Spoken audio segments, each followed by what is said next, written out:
André Adoul, le servir en sa présence, troisième partie, Dieu premier servi. Qu'il fait bon à ton service. Qu'il fait bon à ton service, Jésus mon sauveur, qu'il est doux le sacrifice que t'offre mon cœur. Prends, ô Jésus, prends ma vie, elle est toute à toi, et dans ta grâce infinie, du mal sauve-moi. Pour me posséder toi-même, tu m'as racheté, fais que désormais je n'aime que ta volonté. Comme l'ange au vol rapide, je veux te servir, je veux te suivre, ô mon guide, toujours t'obéir. Travaux, luttes et souffrances, que craindrais-je encore? En Christ est mon espérance, au ciel mon trésor. A. Humbert, Humbert, 1890. Dès le matin. Montrons notre reconnaissance en rendant à Dieu un culte qui lui soit agréable, avec piété et avec crainte, car notre Dieu est aussi un feu dévorant. Hébreux 12, 28-29. Dois-je donner raison à l'auteur d'un livre sur la prière lorsqu'il déclare péremptoirement « Prier, c'est demander ». Ce n'est ni l'adoration, ni la méditation, ni la louange, ni un simple exercice spirituel. Toutes ces choses excellentes ne sont pas à proprement parler la prière, car, je le répète, prier, c'est avant tout demander. Et ailleurs, il tranche sans appel. Permettez-moi d'insister sur ce point. La prière consiste à demander et rien d'autre. La prière de Reiss, édition La Croisade du Livre chrétien. Pour ma part, j'hésite à croire que Jésus, se rendant à l'écart pour prier, Matthieu 1, 35, Luc 9, 18, 11, verset 1, ne formulait devant son Père que des demandes et rien d'autre. Lorsque les disciples s'approchent de Jésus en disant « Seigneur, apprends-nous à prier », c'est le Notre Père qui leur est enseigné. Or, les premières phrases de cette prière modèle concernent d'abord la cause de Dieu, son nom, son règne. Les besoins de l'homme viennent ensuite, au deuxième plan. Autrement dit, le chrétien pense à ses propres besoins, mais seulement après s'être oublié et perdu en Dieu.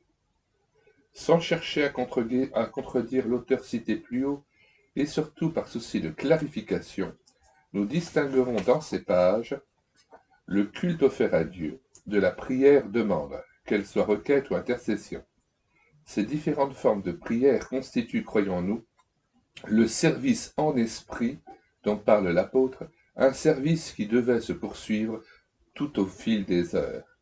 En général, on conseille à des chrétiens de fraîche date d'inaugurer chaque journée par des instants de prière et de lecture biblique. Une précieuse habitude si l'on veut, dit-on, rester fort, faire des progrès dans la foi et grandir dans la connaissance de Dieu. Aussi, encourage-t-on avec insistance les néophytes à prendre tous les matins l'indispensable petit déjeuner spirituel qui donne du tonus pour les heures qui suivent. L'image est suggestive. Mais ce petit déjeuner nécessaire à toute croissance, ce moment vécu pour notre bien spirituel, donc pour nous-mêmes, ne constitue pas le culte que nous devrions rendre à Dieu. Ce moment pour nous devrait être précédé d'un moment pour lui, pour le servir en priorité, nos pensées, nos soupirs et nos paroles n'ayant d'autre objet que sa personne admirable, son œuvre, son royaume et sa gloire. Nous avons été créés d'abord pour lui. Il veut être le premier servi afin que nous soyons en mesure de le servir auprès des autres. C'est bien ce que laisse entendre Jésus dans la parabole du serviteur qui revient des champs. « Prépare-moi à souper, dit le maître, attache ta ceinture et me sers, jusqu'à ce que j'aie mangé et bu. Après cela, toi, tu mangeras et boiras. » Luc 17, verset 8. S'il est évident que le Père céleste n'exige pas qu'on lui serve à manger ou à boire, il n'empêche cependant qu'il a faim de recevoir notre adoration en esprit et en vérité. Il attend l'hommage des siens qu'il reçoit et savoure tel un mets succulent. Mais attention, qu'en se présentant devant lui, le chrétien ne déverse pas un flot de louanges toutes faites. Le Père n'aime pas les plats réchauffés. Il veut une louange fraîche, celle qui est le fruit d'une rencontre avec lui et qui jaillit lorsqu'il se fait connaître à celui qui le cherche de tout son cœur. C'est dans sa présence, devant lui, qu'il accorde la faveur et la capacité de lui offrir le culte qu'il agrée. Donc, en premier lieu, cherchons sa face comme l'Écriture nous y invite. Et puis, le Seigneur est là, dans le lieu secret. Attendons-nous à lui avec confiance, l'esprit paisible. Si nous ne parvenons pas au repos de l'âme, qui s'émerveille d'être aimée par son Seigneur, gardons-nous de conclure que ces instants vécus près de lui sont sans valeur. Finissons-en de regarder à nous-mêmes, de nous attarder sur ce que nous ressentons ou non. Cherchons bien plus à donner qu'à recevoir. Le Saint-Esprit ne manquera pas de nous visiter quand il le jugera bon. C'est pourquoi, débarrassés de toute préoccupation personnelle, oubliant même nos amis, nous nous donnerons tout entier dès le matin à celui qui, en priorité, a droit à notre amour. Humblement et dans la foi, nous lui demanderons de nous accorder la grâce de l'adorer comme le Père le demande. Jean 4, verset 23. Et c'est ensuite sous la direction et les lumières du Saint-Esprit que nous méditerons la parole. Formulerons avec soumission nos requêtes ou intercéderons avec ferveur pour nos frères. Autant de nouvelles occasions de le bénir dans la joie de sa présence. Oui, je suis résolu, démarche élémentaire, à servir mon Dieu en mon esprit. Avec un cœur débordant de reconnaissance, avec piété et avec crainte, comme le précise l'Épître aux Hébreux, chapitre 12, versets 28-29. Dans le passé, la lecture et l'étude de la Bible occupaient la plus grande partie du temps que je consacrais à Dieu chaque matin. J'appelais culte personnel ces instants d'étude et de prière alors que je n'avais qu'une vague notion du culte que je devais lui rendre.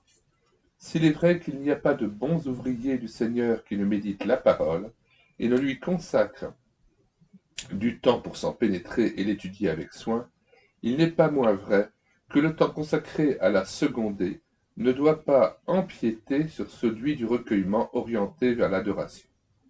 Le salarié qui ne dispose que de 15 à 30 minutes avant de partir au travail trouvera-t-il assez de temps à la fois pour étudier sérieusement sa Bible et se tourner vers le Seigneur pour lui offrir son culte sans hâte?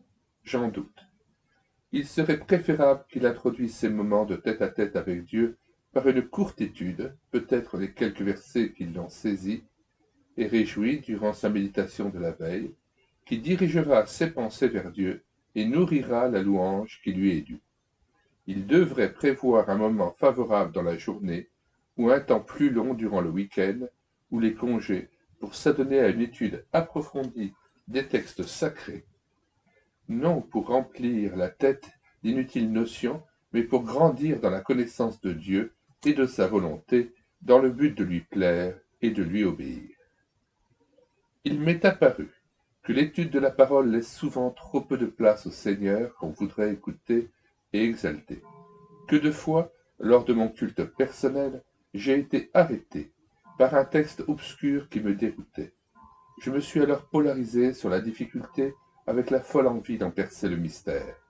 Fébrilement, car le temps m'était compté, je compulsais des commentaires dont les explications apportaient rarement les lumières souhaitées. Ce qui m'indisposait surtout m'éloigner de celui que je voulais rencontrer et adorer. Si d'aventure un récit me saisissait, je le comparais à des situations analogues, heureux parfois d'avoir trouvé un beau sujet de prédication. Au contraire, je pouvais être agacé et irrité lorsque le commentaire qui devait éclairer ma lecture s'avérait médiocre ou peu conforme à l'enseignement que j'avais reçu. Bref, tout cela occupait mon esprit et me détournait de celui que je voulais servir. Certes, la parole est essentielle, et il importe de s'en nourrir quotidiennement. J'insiste sur ce point. Mais la parole sans le Dieu vivant ne parle guère. Elle s'éclaire et devient puissance et vie lorsque je suis en réelle communion avec mon Seigneur. D'où l'importance de rechercher sa face. Andrew Murray écrivait votre étude de la Bible peut vous intéresser et éveiller en vous un agréable sentiment religieux, au point où la parole de Dieu vienne à se substituer à Dieu lui-même. Cela pourrait sérieusement nuire à votre communion avec Dieu, dans la mesure où votre âme en serait saisie au lieu d'être conduite directement à Dieu. C'est devant la face de Dieu, et là seulement, que nous mourrons à nous-mêmes et recevons la grâce de l'adorer vraiment et de le servir dans l'humilité. Lorsque je regarde un instant le soleil par une belle journée d'été, je suis aussitôt aveuglé par sa vive lumière. En baissant les yeux, ébloui, je disparais, incapable de distinguer mes mains ou mes pieds, car je ne vois autour de moi que des ronds lumineux. En vérité, c'est le Seigneur qui oblitère le moi. Dans sa divine lumière, il nous rend capables de le voir partout et de nous oublier totalement pour le servir lui seul. Là, nous mourrons à toute recherche de puissance qui nous mettrait en vedette pour nous effacer devant sa personne admirable. Là, nous mourrons à notre moi encombrant. Morts avec Christ, nous renonçons à prétendre produire l'amour, l'humilité, l'audace, la paix, pour contempler le saint et le juste qui, lui, nous communiquera les qualités nécessaires pour le servir auprès de notre prochain, à savoir l'amour, le sien, l'humilité, son humilité, la force, son esprit de force, la paix, sa paix. Que la parole de l'apôtre devienne notre mot d'ordre. Plus moi, mais Christ qui vit en moi. Le moi bouffi d'orgueil doit être détrôné si nous voulons d'une part offrir à Dieu le culte qu'il agrée et d'autre part le servir auprès des autres tout au long du jour. Important.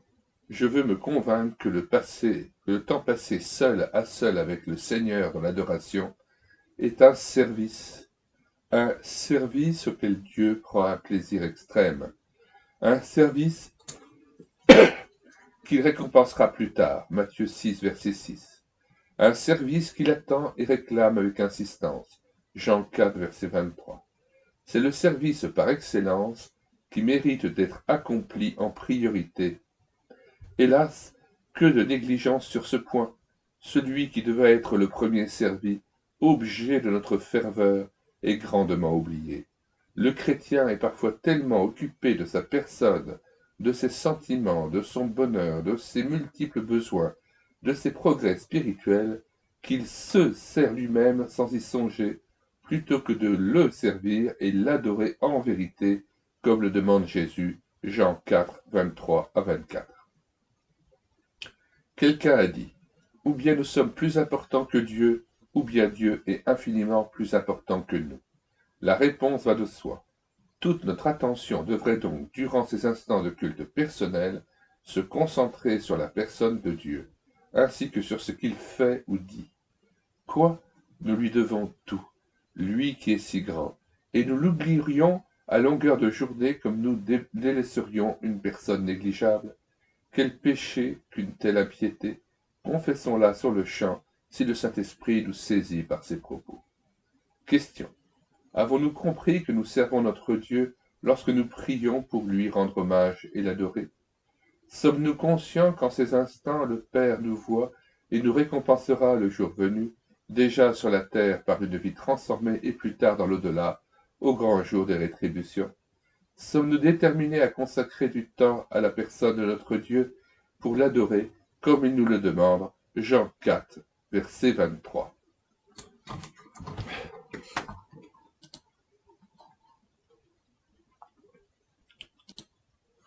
Venir à lui.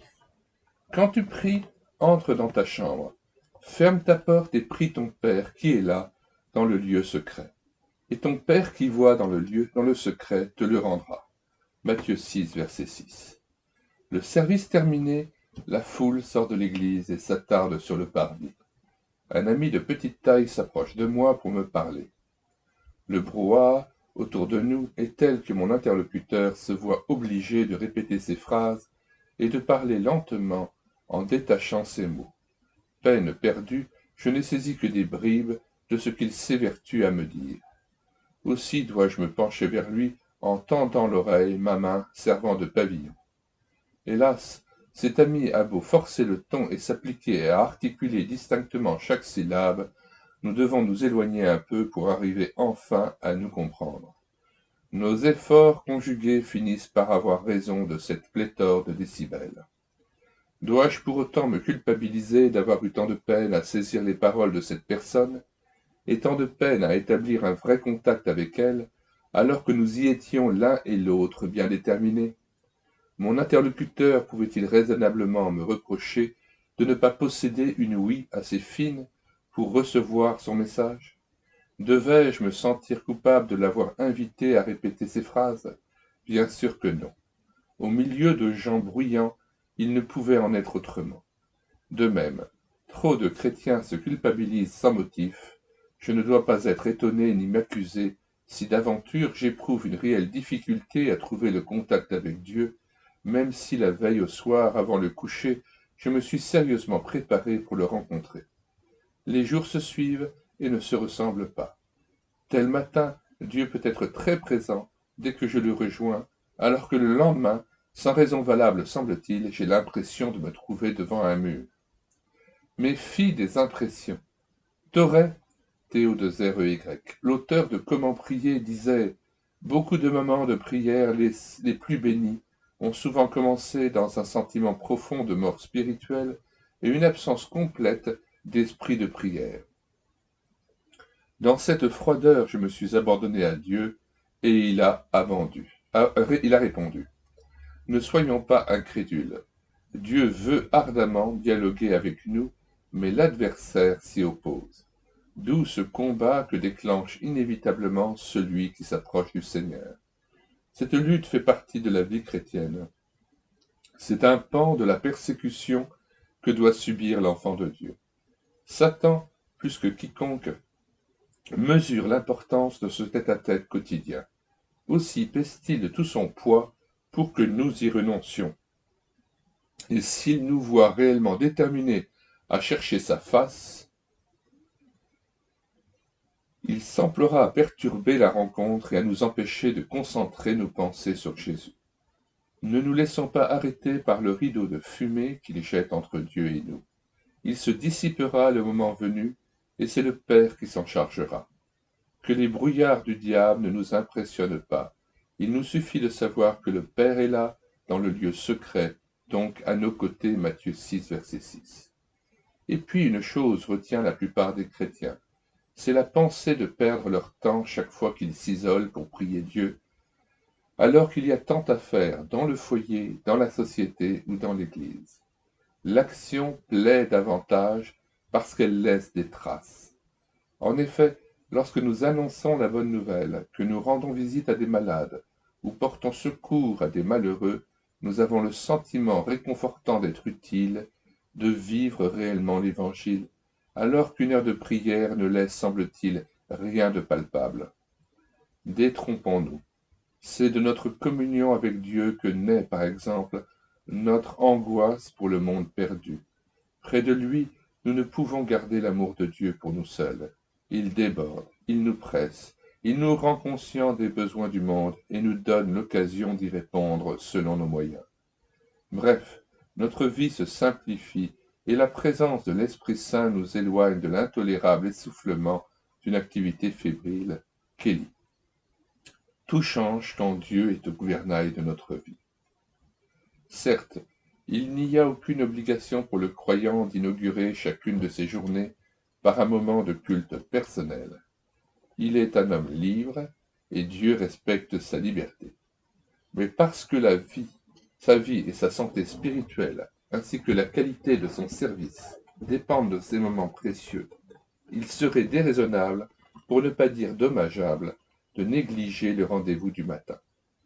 On ne peut, impunément, décliner avec désinvolture la pressante invitation de Dieu « Cherchez ma face » psaume 27, verset 8, sans attrister le Saint-Esprit. Puisque Jésus ne jugeait pas inutile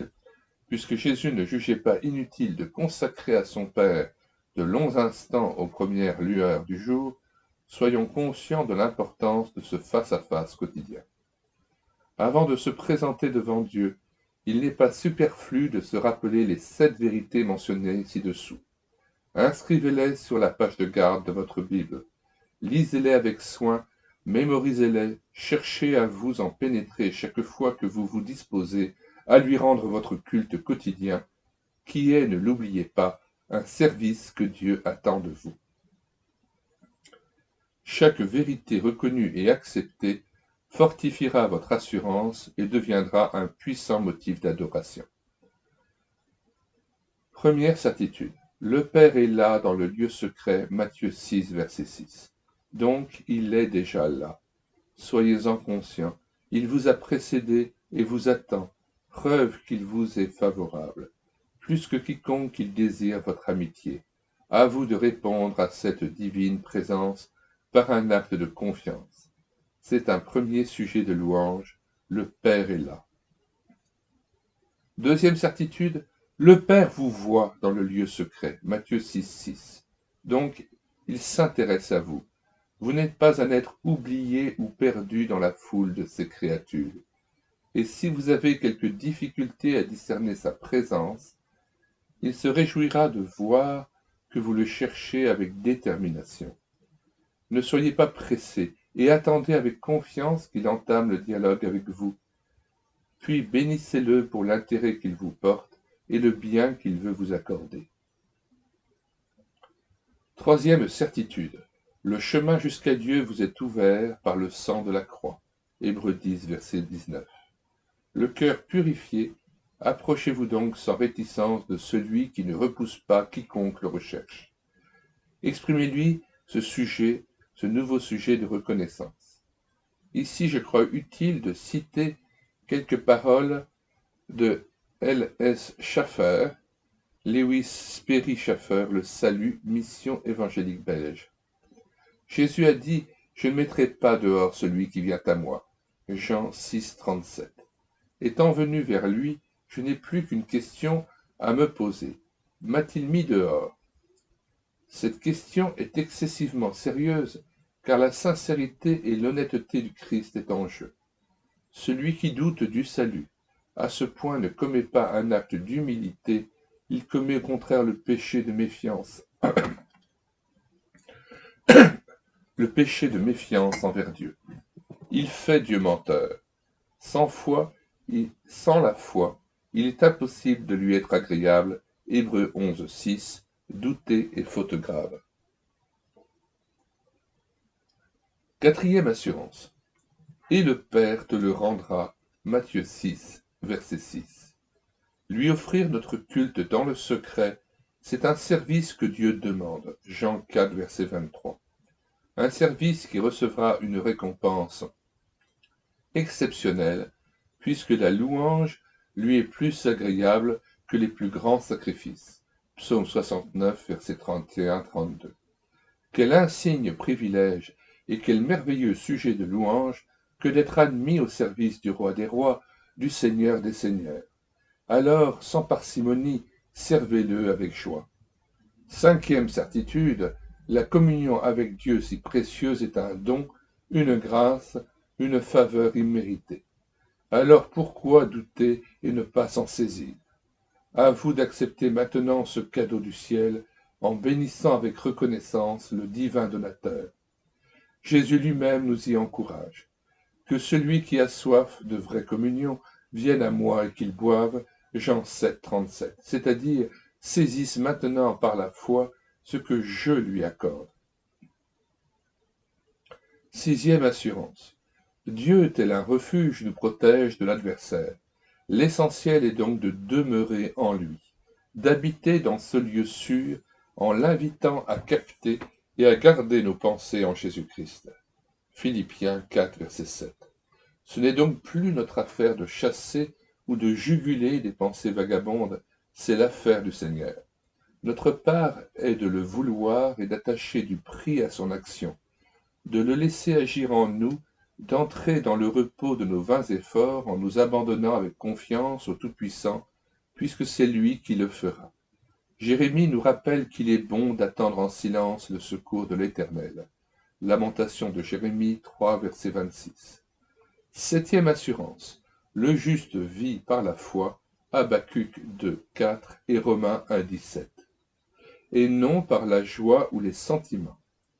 Peu soucieux de ce que je peux ressentir, indifférent à mes états d'âme, qu'ils soient merveilleux ou non, je détourne les yeux de ce que j'éprouve pour les fixer sur Jésus, le chef de la foi. Quand bien même j'aurais l'impression de me trouver devant un mur, je dirai avec conviction, « Ô Dieu, peu importe ce que je ressens pourvu que je sois entre tes mains, Alléluia. » N'est-ce pas le Père qui, le premier, s'est présenté devant nous? Croyons-le et répondons à sa présence avec un cœur sincère. Les impressions, quelles qu'elles soient, ne doivent pas nous arrêter ou nous faire douter. Et puisqu'il nous accorde gratuitement tel un don cette précieuse relation d'amour avec le ciel, saisissons-la dans la louange en toute simplicité. Qu'elle éclate, mais pour Dieu seul. Question. Avez-vous des difficultés à entrer en relation avec Dieu? Lesquelles? 2. Quand vous vous approchez du Seigneur, avez-vous de la peine à maîtriser vos pensées? Les avez-vous réellement confiées à celui-là seul qui peut et veut les garder? Êtes-vous arrêté par l'impression déprimante que Dieu vous fuit ou vous repousse? Mais alors, est-ce bien le Dieu de miséricorde que vous cherchez? Pénétrez-vous de la parole d'Hébreux 4, 15 à 16. Copiez ce texte et apprenez-le par cœur. Devant lui, montrons notre reconnaissance en rendant à Dieu un culte qui lui soit agréable, avec piété et avec crainte, car notre Dieu est un feu dévorant. Hébreux 12, 28-29. Vous vous êtes sans doute penché sur des croquis ou des reproductions représentant un roi vêtu d'habits somptueux, entouré de hauts dignitaires, et qui, de son trône élevé, considère l'un de ces sujets qui s'avance lentement entre deux haies de garde impressionnants. La personne introduite s'arrête à distance, met un genou à terre, garde le silence et attend que le monarque lui ordonne de se relever et l'autorise à lui exposer ses requêtes ou à lui rendre compte de ses services. Le sujet, soumis et respectueux, ne parlera pas avant d'y avoir été invité. Imaginez un instant la scène. La Bible nous cite le cas de Bathsheba qui va implorer David pour son fils. 1 Roi 1, 16-17. Et celui de la reine Esther qui, dans un grand tremblement, osa s'adresser au roi pour l'inviter à un festin préparé pour confondre Aman, le persécuteur des Juifs, Esther 5, 1 à 5. Ces deux femmes, bien que reines, se prosternèrent humblement et avec crainte devant leur époux, attendant elles aussi, dans un silence respectueux, l'ordre royal d'exprimer leur requête.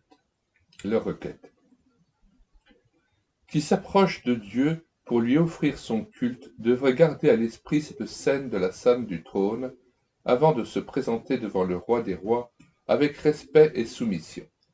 Conscient que Dieu est au ciel et nous sur la terre, Ecclésiaste 5, verset 1.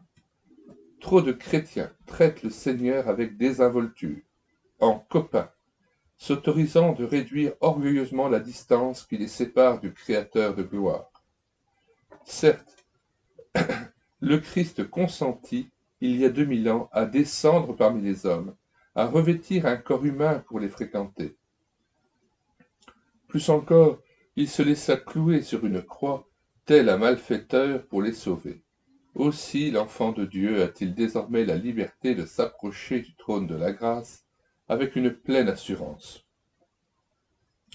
Cette invitation ne signifie nullement qu'il lui appartienne d'amener le Seigneur des Seigneurs à son propre niveau, de le rapetisser en quelque sorte pour converser plus familièrement avec lui.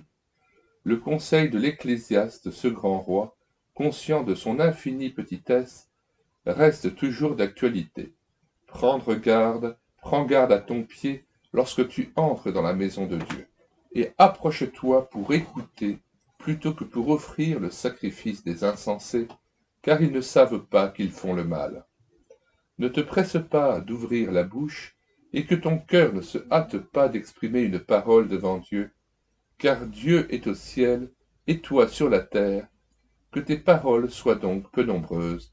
Ecclésiaste 4, chapitre 17, verset 5. 1. Ecclésiaste 4, verset 17 et chapitre 5, verset 1.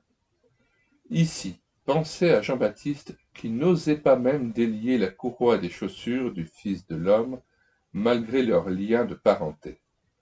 Jean l'apôtre, quoique sous le sang de Christ, fut saisi de terreur à Patmos pour avoir seulement entrevu, dans une vision fugitive, le Fils de Dieu vêtu de lumière et de gloire.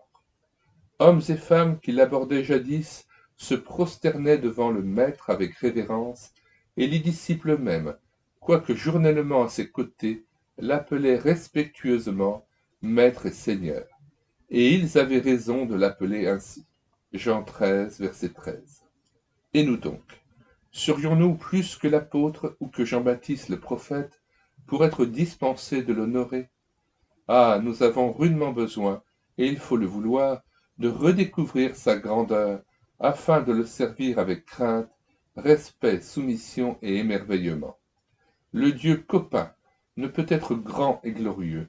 On n'exalte pas son égal. Et puis, aurais-je oublié que le Dieu de miséricorde m'a cherché avec une extrême patience, puis accueilli et gracié à grand prix, alors que j'étais en pleine révolte?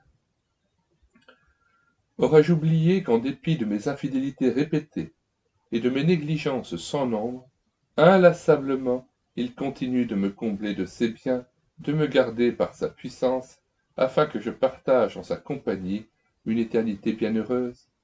C'est pourquoi je veux m'approcher de lui en toute humilité, conscient de sa grandeur et de son admirable bienveillance, pour proclamer son grand nom, ses perfections et ses actes d'amour. Mais alors, me direz-vous, comment oserais-je m'approcher de ce Dieu immense pour lui rendre le culte qu'il agrée? Avec simplicité et foi, en sachant que vous pouvez, grâce au sang de Jésus versé au calvaire, vous tenir humblement devant le Père.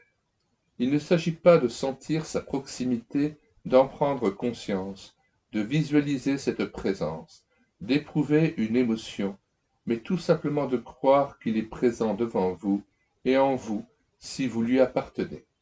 Répondez à cette divine présence, Matthieu 6, 6, par un acte tout simple de confiance et de reconnaissance.